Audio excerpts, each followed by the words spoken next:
Welcome into A Toast of Film, everybody. I'm one of your hosts, Trey. And I'm one of your hosts, Ebo. We have got a heck of a movie session for you. Given the subject matter, I think we can say we got a hell of one. Hey, let's not sin around here. Let's not sin. No sinning. But I'm just saying, we have had a run for movies really 2025 has delivered a really good slew of movies and a great slew of original movies. That is very true. So why don't you tell the viewers what kind of movies and original movies we'll be reviewing today? So, guys, on today's episode, we will be reviewing Sinners. Me, Trey, Spencer, and Peyton went to see that on Good Friday, as all good Christians would. Mm-hmm. And we have that review. We also have special guest, everyone's favorite, Jerfy. Choo choo! He'll be on screen in a little bit. Don't y'all worry about that because we just left Until Dawn. Yes. And we have a special list today. Mm-hmm. Best screen from smaller screen. You know, I mean, I don't know, unless you're Jimmy, got a 90-inch TV. Yeah. But we're going to be talking about horror video games that have been adapted into horror movies. Yeah. We each have our 3. But before we get on to that, let's talk about a couple things. One, we're toasting this week with the Vampire Vapor. This is a smoothie-style sour ale with red sour cherry, orange, lemon, and strawberry from 450 North Brewing. Yeah. I dig this. I really do too. So there's these beers out there. They're called 50/50s. Red Hair Brewing, if y'all are like Georgia bound like we are, they're notorious for their 50/50s. And what it is, it's half juice, half beer. And a lot of the 50/50s are grapefruit based because they do half grapefruit juice and the rest grapefruit hot beer. I love some grapefruit. This kind of reminds me of that. It's thick, doesn't really taste like a beer, not very carbonated, but it's really tasty. So great pick for this week, especially leading into Sinners. We need a good one. So, you know, we're going to be hyping Sinners in a second, which is an original IP, all that, you know, intellectual property for those not to know.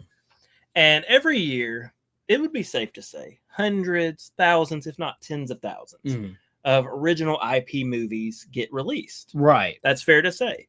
However, a lot of these, they're low budget. They don't have big names attached, anything like that. But this year is a year where I'm like, what do we got going on? Because just 4 months into the year, there have been 33 huge original IP movies. 33. Yeah. The Damned, One of Them Days, Presence, Flight Risk, You're Cordially Invited, Companion, Valiant One, Love Me, Kinda Pregnant, Hard Eyes, Love Hurts, The Gorge, A Soft Story, Night of the Apocalypse, Borderline, Black Bag, Novocaine, Opus, Ash, Magazine Dreams, Bob Trevino Likes It, The Woman in the Yard, Death of Unicorn, Freaky Tales, Hell of a Summer, Wake Up, G20, Warfare, Drop, Sneaks, Wedding Banquet, Shrouds, and Legend of OG. Yeah. Crazy that we've had those in 5 months, not even. Dude, I will say this. Steven Soderbergh's on here twice. Yeah. A24 3 times. Jack Quaid twice. He's had a run this 37% year. Sci-fi horror. So, you know, sci-fi horror's leading the charge, followed by action, drama, then comedy, family at the lowest, of course. Yeah, I mean, action or sci-fi always does a great job of original IPs because they're not bound by reality. They can do something different. They can do something, I mean, truly like something we haven't seen. So that doesn't surprise me. Well, you know what might surprise you? So y'all know I'm a big box office nerd. So I was looking. I was finding budgets for each of these. I was finding out how much they made. Now, of course, streaming movies, I can't find the budget, and they didn't make anything at the box office. But, gentlemen, because we got Jerfy Choo Choo here also, what do y'all think was the cheapest films of this year? Lowest budget of the films, the 33 films I listed off. What do you think had the cheapest budget? Take a look at this list. Because some of them are higher than you think. I'll say I'm going with Freaky Tales. I'll say Night of the Zoopocalypse. Night of the Zoopocalypse had a almost $20 million budget. Jesus. Yeah. It was not in the bottom 5. Wow. Okay. Well, yeah, I'm totally off the rails there. Shrouds looks really good, so I know it's not that And one. I said Freaky Tales. Freaky Tales, almost 20 million. Man. So your bottom 5, going from most expensive, which I think was at 10 million, to least expensive. Okay. Borderline with Samara Weaving. Okay. Hell of a Summer, the slasher movie by Finn Wolfhard. Love Me, Stephen Yeun, Kristen Stewart. Presence. So you had Steven Soderbergh right, but Okay. wrong film. Ah. Or no, not Soderbergh. That one, Cronenberg. Yeah. Okay. And then the cheapest film, The Damned. Ah. Under $500,000 budget. Dang. You know, we got Cronenberg twice on that. Yeah, Cronenberg's on here. Soderbergh's on here. Yeah. Now, what do you think's the most expensive All right. of the list? Let's see if y'all can do better with most expensive. Most expensive. I'll tell you this: I haven't seen any of these movies. the bottom spot for most expensive, 18 million. Okay. So we've already 18 mentioned million. 2 of the probably middle of the pack, because they were 20 million. I'm going to say, I just have a feeling because it's got Marky Mark that Flight Risk has to be up there. Okay. Because I feel like he's going to demand a few million alone. You have any guess, Jeff? If you had I'm one gonna guess? go with You're Cordially Invited. Okay. Now that one is streaming, so I couldn't get it. Okay. But here is your list, and Trey, you were right. Mm. So in 5th place, tied at 18 million, Novocaine, Hard Eyes, and Love Hurts. Okay. In 4th place for 20 million, Warfare. I was wondering where Warfare. 3rd place for 21 million, Flight Risk. Mm. 2nd place, this one, I about fell out of my chair. I was flabbergasted. Uh-huh. $30 million budget for Sneaks, Oh my god. the shoe animated movie. And your most expensive film at 55 million is Black Bag. Okay, that makes sense. I feel like 33 isn't that much for an animated movie, because they can be pretty Bro, expensive. if you saw the trailer for this, I'm not sure. I haven't seen it yet, but now last question I'll ask you, gents, and then we'll get into Sinners, we'll get into all the reviews. Okay. Last question I have. What do you think if you had to pick something that's in the top 5 highest grossing? So don't pick a streaming. Okay. It has to be something that went to theaters. What would you had to bet all your chips. Pick one movie you think has made the top 5 grossed films. I'm gonna go with Black Bag. Okay. I don't know if Black Bag made it. I'm gonna say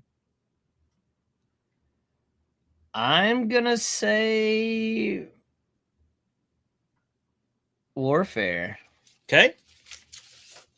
So now these are as of April 25th, today's date. Okay. So because I fully expect Sinners is gonna Oh yeah. creep up there. Yeah.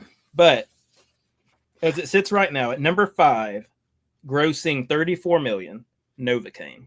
Oh, wow. Number 4, grossing 36 million, Companion. Wow. I'm happy Number to hear that. 3, grossing 37 million, Black Bag. Oh, nice. Number 2, I was flabbergasted yet again. Number 2, grossing 44 million, Flight Risk.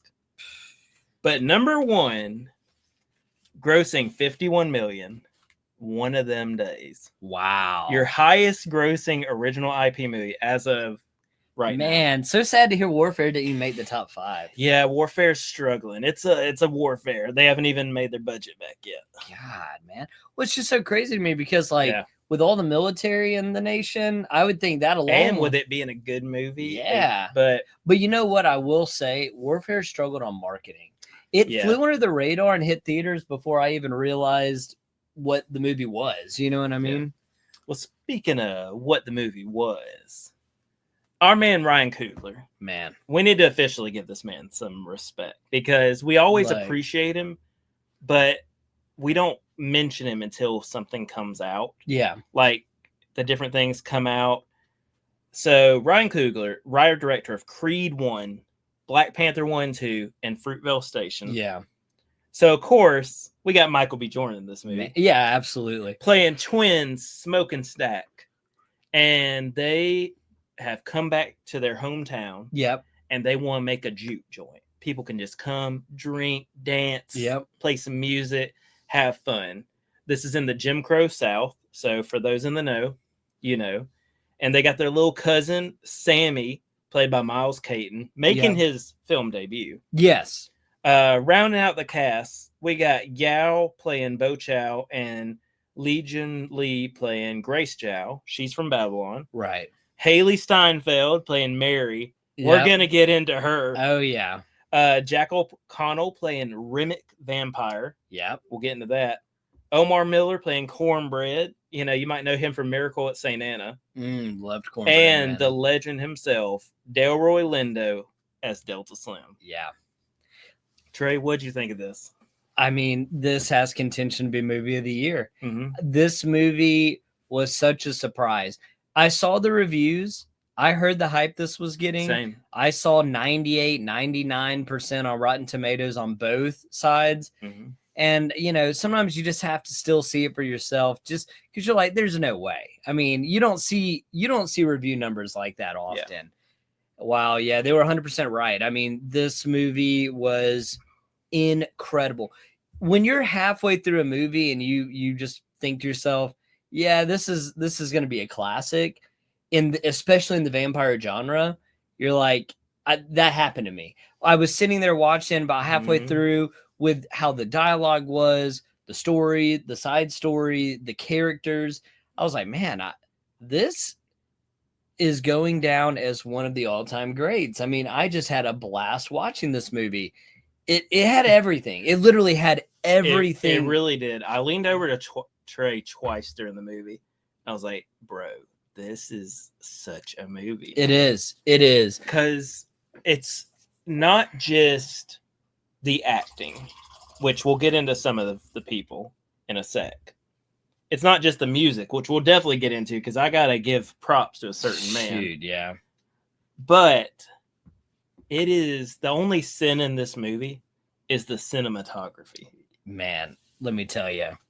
When you listen to Ryan Coogler talk about the different aspect ratios he shot this in, yeah, and how vivid the color is, yeah, how beautiful it is, even when stuff's going to hell, even when the building's burning down, oh yeah, at one point, like it's just a beautiful movie. Well, and that's the thing about this movie is I don't know whose hand to shake first. Yeah, I mean, you've got the directors, you've got the cinematographers, you have the casting agents. Yeah. The set designers. You got the cast themselves. The cast themselves. It is just, I mean, the composer, alone. I know we're going to touch on that. Oh, yeah. We'll be, let's go ahead and give him some flowers. Man. So, Ludwig Göransson. He's Swedish. He's 40 years old. This man has already had 127 nominations for composing. Right. 61 wins. And 2 Oscars for Black Panther and Oppenheimer, which the sound in Oppenheimer, good God. Yeah. And I mean, he was the composer of Sinners, Oppenheimer, The Mandalorian, Tenet, Black Panther 1 and 2, Creed 1 and 2, Venom, Fruitvale Station, We're the Millers. Man. Show you how long he's been at the game. Yeah. And dude, he's even done a lot of the Childish Gambino music videos. I mean, that resume speaks for himself. Hats off to Ludwig. He is already up there close to some of the greats like Zimmer himself. And he's so young. Yeah. And that's where Hans Zimmer was at his age. So, Ludwig is following suit. He is also, he's already one of the greats, and especially but he will. He's tight with Ryan Coogler. Yeah. And Ryan Coogler. And Nolan. I mean, when you think the fact that, oh yeah, Nolan's on there. When you think about the fact that Ryan Coogler, I mean, his worst film is maybe Black Panther 2 or Creed 1. And that's saying something. When that's the worst film you've ever directed, right. I mean, do you want me to just shake your hand? Do you want me to bow before you? And let's also be honest. If Black Panther 2 is his worst film, I mean, look at what he had to work with. Yeah. I mean, sadly, Black Panther himself passed away. Yeah. So, I mean, he had to do with what he could, and he still made that movie, honestly, really well. I really liked Black Panther, too. I would put it in the top half. Yeah, I would, too.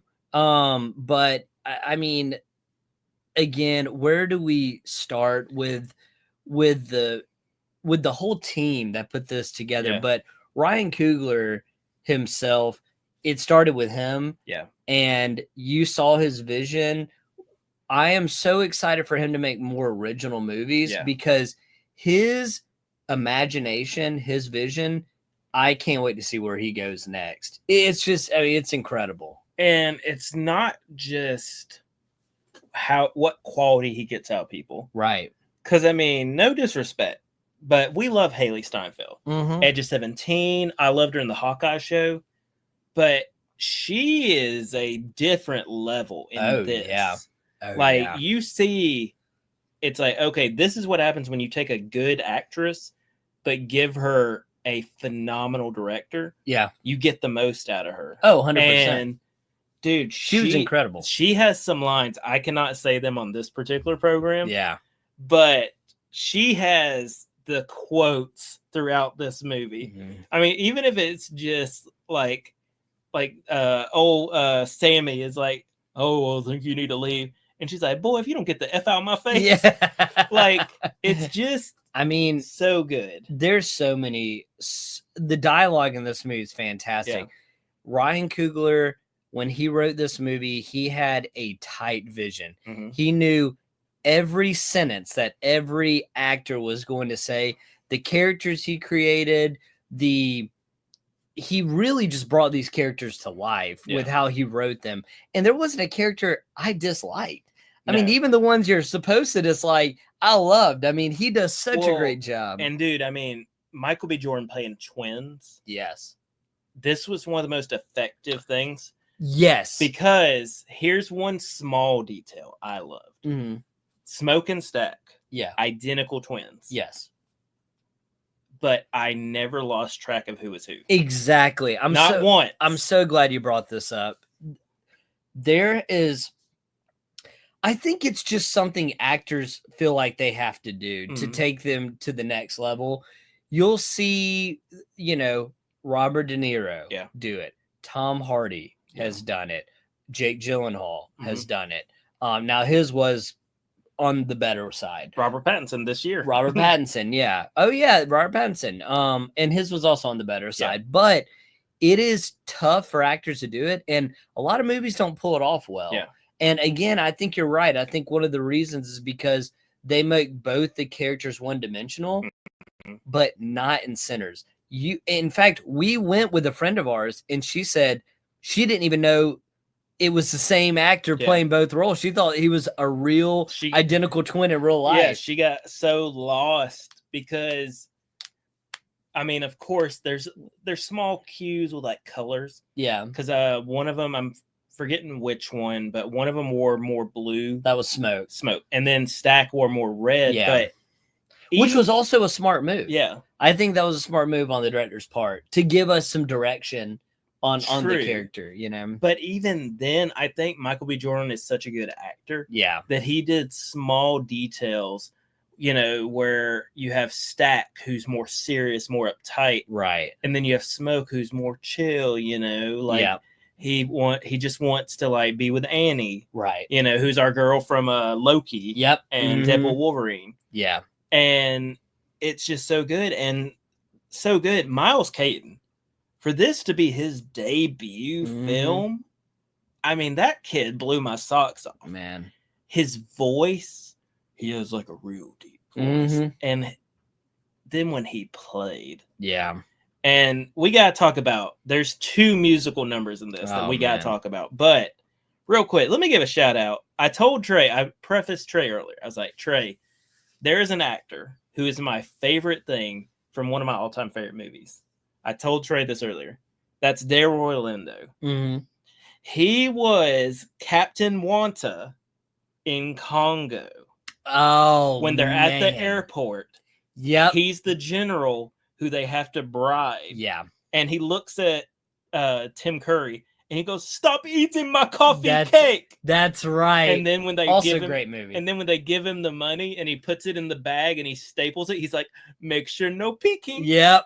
So Delroy Lindo, shout out. He was great actor. Such a huge part of my childhood with Congo. Yeah. Because to this day, I still say, "Stop eating my coffee cake," and it's because of him. But dude, Jack O'Connell, of course, was great as the vampire. Yeah. Oh, he was. But great, the musical numbers. Yeah. So with the Rocky Road to Dublin. Yeah. Jack O'Connell, Irish lad in real life. Yeah. And he leads this whole group of vampires. Yeah.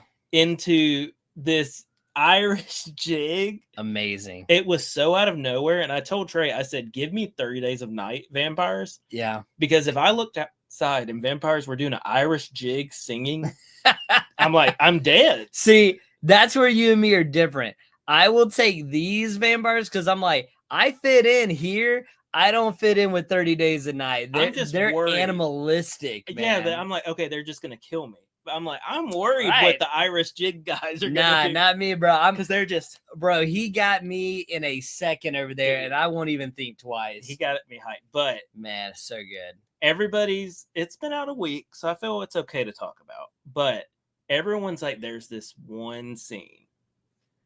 And that scene is I Lied to You. Mm-hmm. Where young Sammy is singing the blues, and the blues are so good that they unlock the past, the present, and the future. Yes. And we get this one shot that's going around, and every time it passes through, you have like ancient tribal people playing the drums. You have a DJ appear. You have electric guitarist. Yeah. That's amazing. And it just becomes this beautiful amalgamation of all kinds of music, and it literally sets the roof on fire. It was fantastic. I mean, the creative direction there, I never in a million years would have thought of that. No. And when you see it on screen, you're like, how has no one thought about this? This is the coolest thing in the world. Like, Ryan Coogler is really setting himself apart as a director to be, I mean, really, even before Sinners, we should have kept an eye on him, but Sinners was his definitive masterpiece, I believe. Where he's like, hey guys, like, I know y'all appreciated my movies. Yeah. Creed, Fruitvale Station, Black Panther. Yeah. He's like, I have this one idea. Yeah. I think you're going to dig it. I put a lot of work into it. And it's just like, I know, man. Like, this is film, man. Like, this is what we want. It was incredible. So, dude, we've been sitting here. Oh, one thing I will say, if you have not seen it, there is a credit scene. I had to find it on the internet. I sent it to the group because the one time I forget to check. Yeah. And I'll say this, 5-minute credit scene. Oh, man. And it was incredible. I wish we had seen it in theaters because it's actually a incredible credit scene. So make sure to stay for that. But, Trey, what would you rate this movie? As of right now, a floor. Okay, this is the floor. 4.8 out of 5 tiers. I'm in the same boat, except I'm going to take you one step forward. I'm going to go 4.9. Wow. There's something, and I can't get into it. There's something that's holding me back a little bit, but I'm like, there's nothing I've seen like this year. So here's the thing. There's nothing holding me back. There's no reason this isn't a 5-star movie, except for the fact that I just need to watch it again. Yeah. I've only seen it once. I do need to see it again. So every time, I mean, especially on near perfect films, I just got to temper it just a tad because any movie that's a 5-star film, are classics, movies I've seen several times, or instant classics that have come out, in recent years. But this movie could easily be a 5-star movie. Just need to see it again. Yeah, so I'm going to go floor 4.8, but I'm going to say it's a 4.9. Yeah. It might even be a 5. I need to rewatch it. It very well could be a 5-star movie. But Trey, vampires have until dawn. So I think we need, do you think we have someone who could just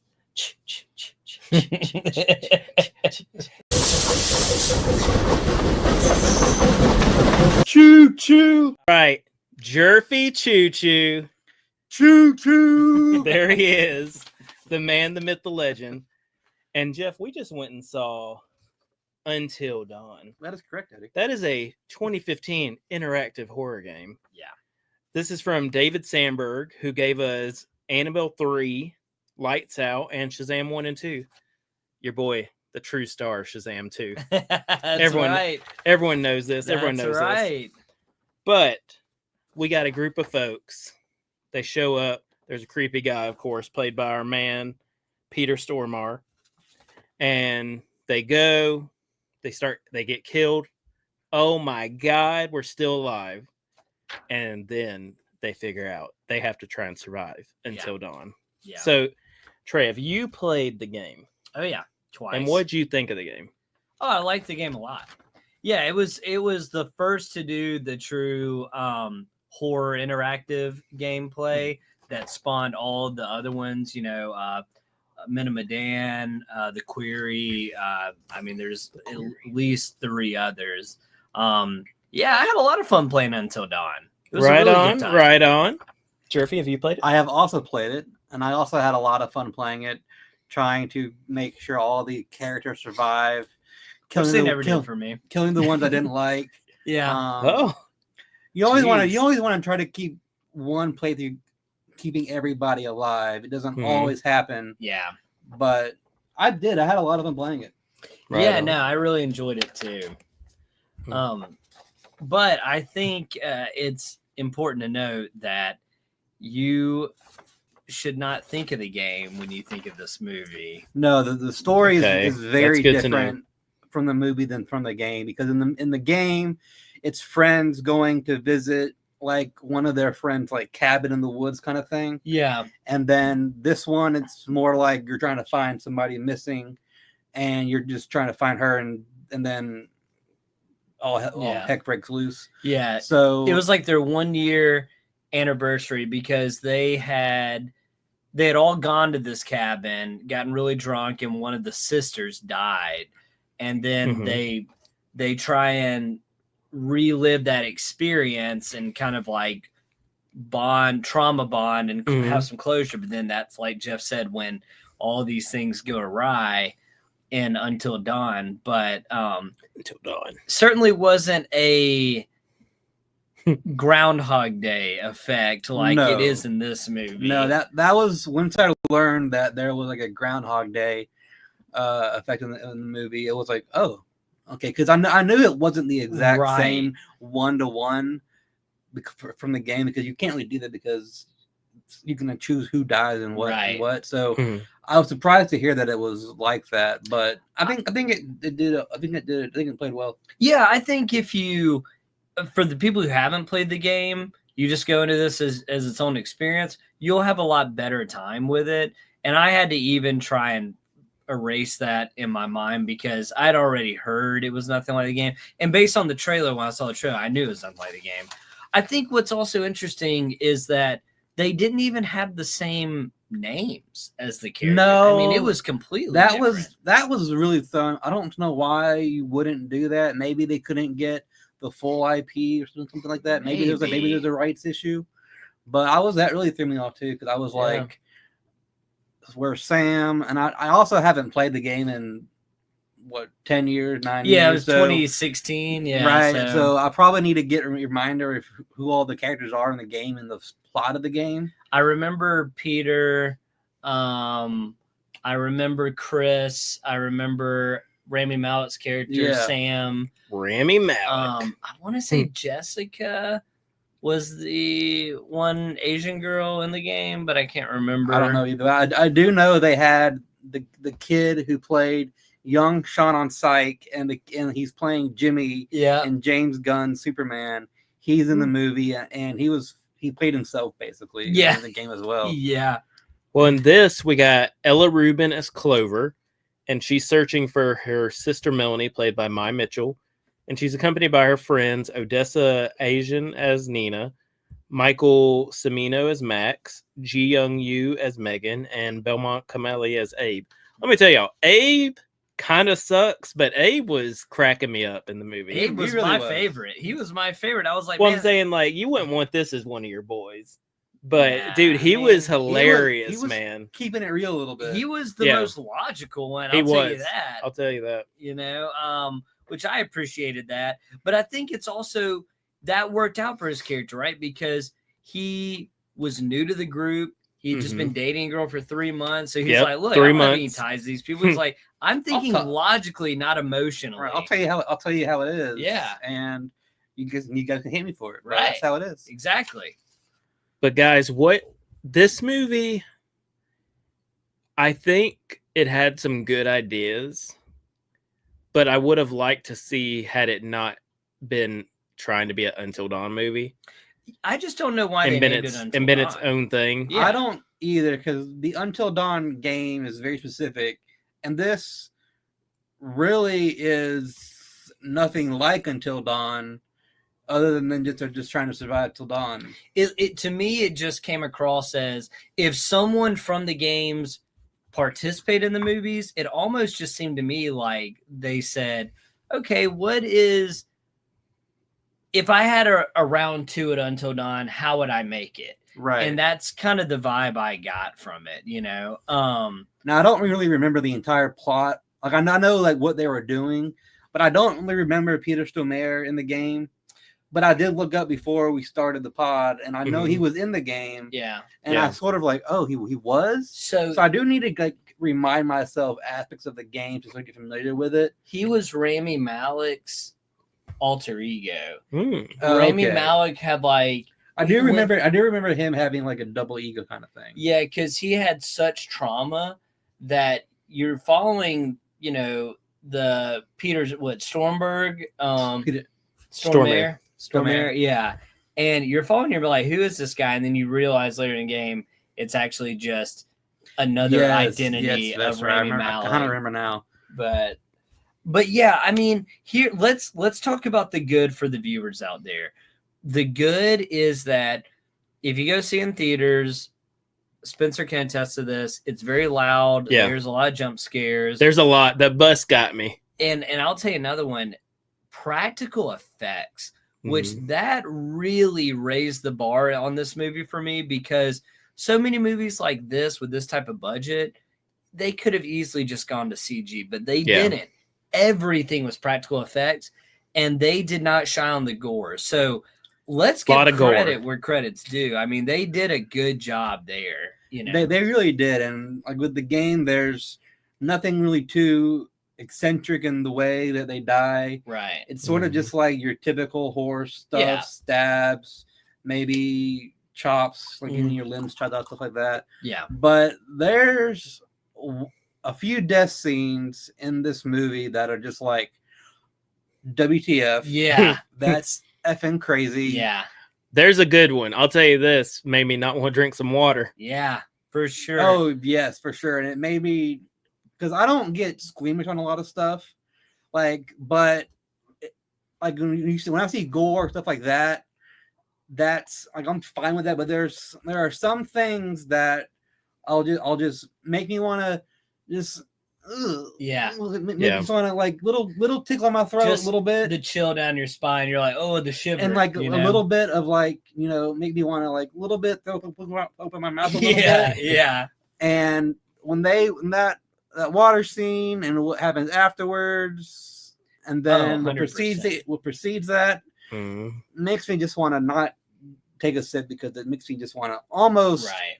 because it's a certain sound. Yeah. Yeah. Oh, And 100% agree. It was a good one. And you know, again, another just not really pro or con, but acting was fine. I mean, acting wasn't blows out of the water, and it Mhm. wasn't bad. It was just it was a good ride. It was fine for What like it a was. horror movie. yeah, fine for a horror movie. And I'll also say, because I do not want to give any spoilers, it just dropped this Yeah. weekend. It literally just dropped. I didn't mind the ending. I was happy with the direction they went with the ending. Okay, I was interested how you were gonna feel about the ending.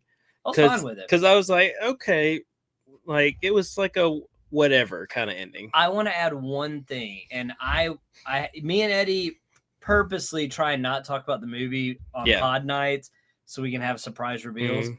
I will say this too about the movie. I feel like it is a decent movie to have on Halloween in the background.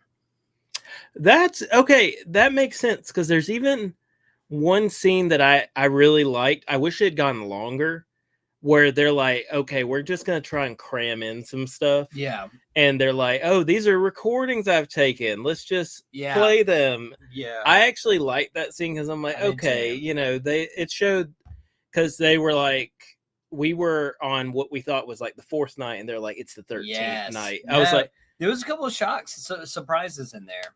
but guys, what would y'all rate this out of 5 cheers? Jerfy Choo Choo?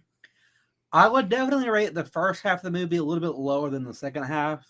But I would probably go like 3.6 maybe. Okay. 3, That's solid. That's solid. Trey? I'm thinking 3-4. I think it did enough to keep me happy. And again, I tried to separate this movie from the video game, and I think it paid off doing that. But I think it had enough where it was a little edge over our base 3, and I think a lot of that attributed to the practical effects. I'm gonna go with 3.2. 3-2. Okay. 3.2. So we all gave over a 3. It's a hair over Yeah. what we would put as a baseline film. Yeah. I definitely like I thought the beginning when they were first introducing the characters, so many tropes. Yeah. So that really brought it down a lot. But the second half of the movie, Yeah. I like that. I liked the a tropes. lot more in the second half of the movie. It really brought up a lot I more. agree with Jeff. I liked the second half more. It had even better practical effects. It had a couple of twists, like we said, the nights. Mhm. And I agree, the horror tropes were getting a little annoying, but there's also a turn in the movie where the protagonist kind of fight back. Yeah. And that was kind of fun to see. It was. You know, so I give it props. But glad to hear we all have it, you know, over a 3. So we do give it an edge, slight edge. Well, we give that a 3, you know, low 3s, lowish 3s all around. But gentlemen, it's time for the list of the week. And there's 3 bros right here. So we're doing a top 3.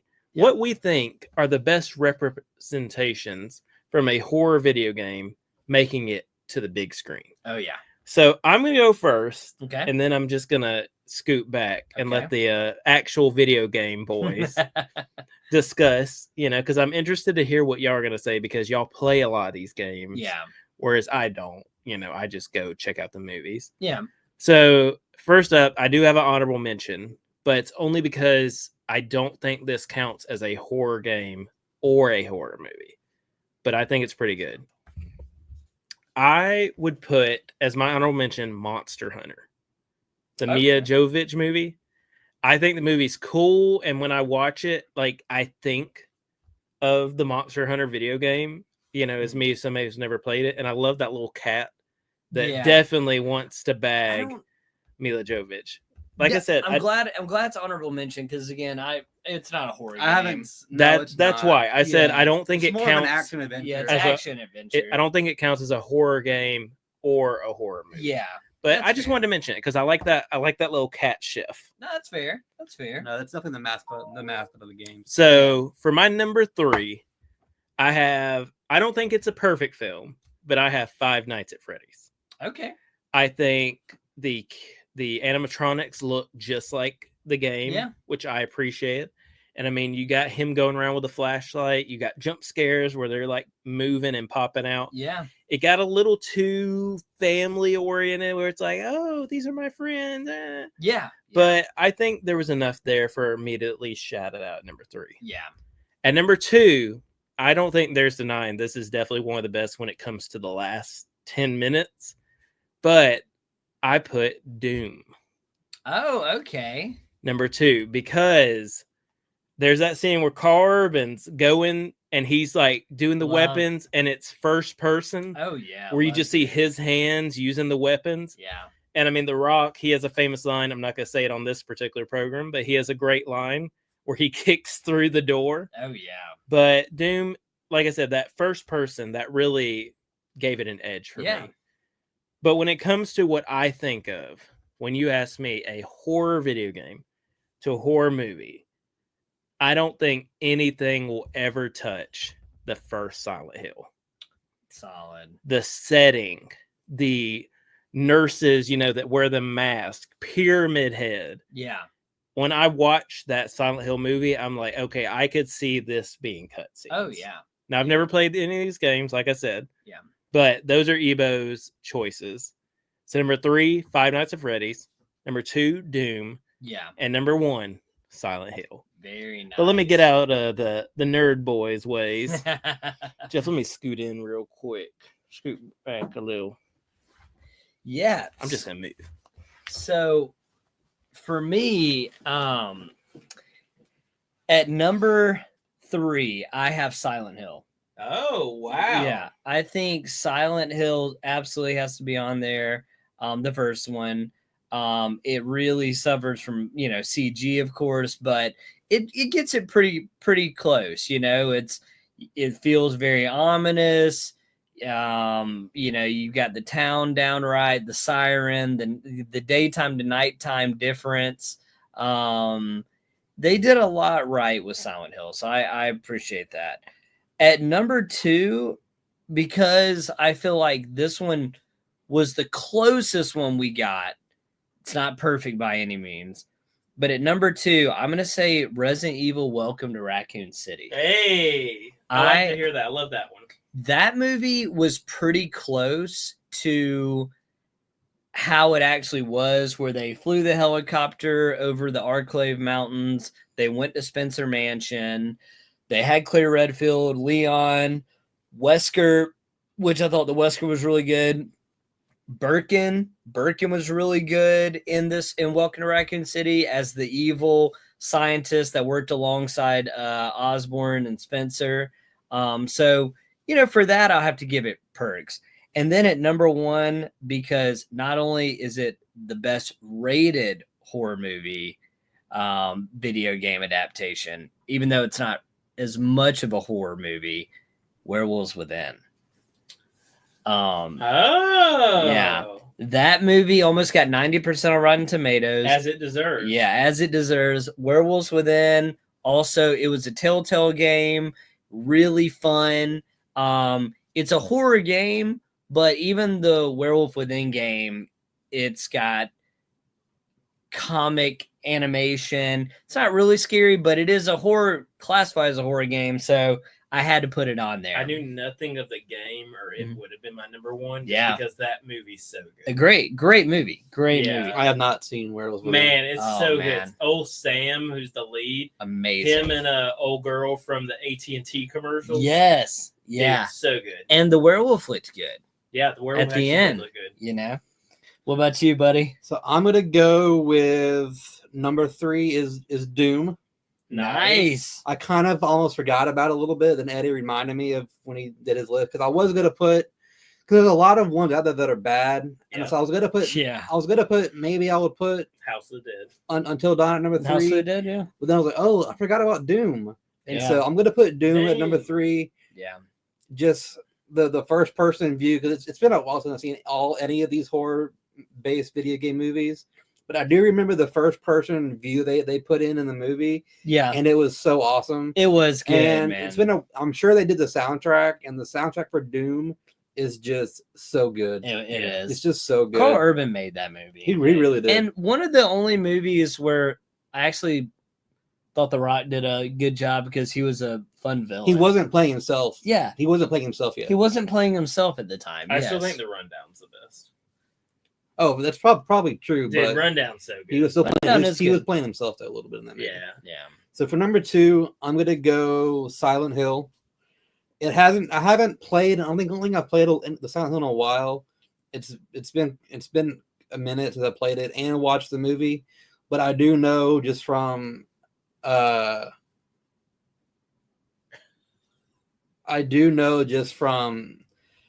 experience and how it's received, and that it's a really good movie.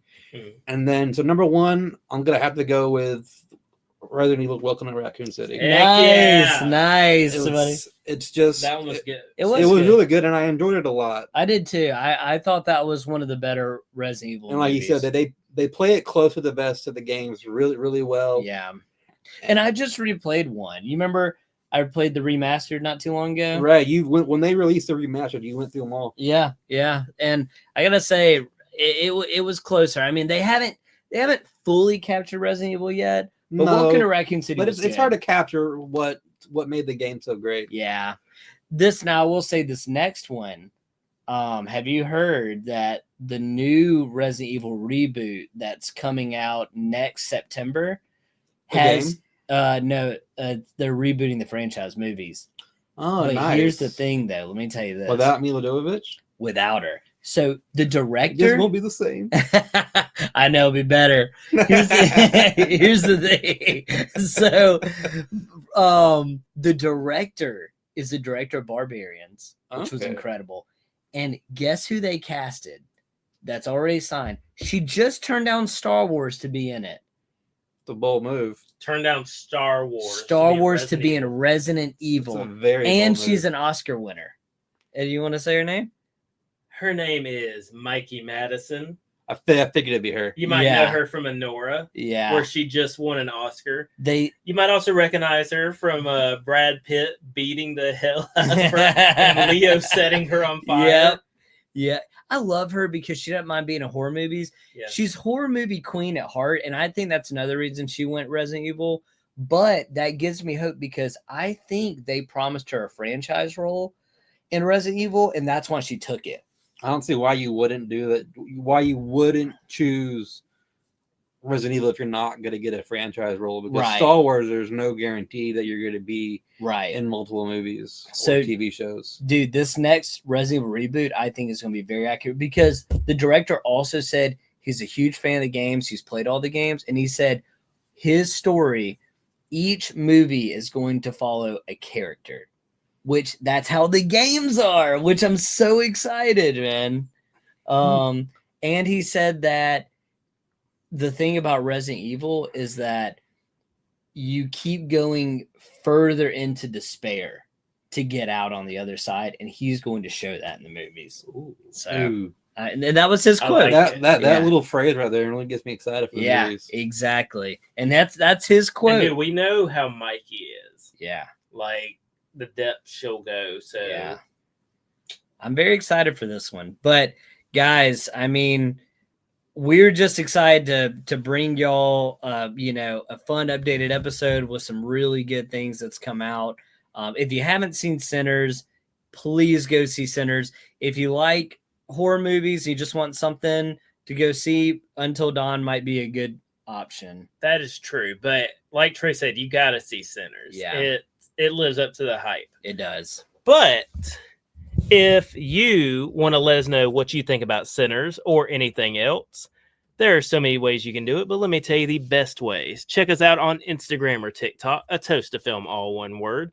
Check us out on Twitter at film_toast, or check us out on beautiful YouTube. Look at Jerfy Choo Choo.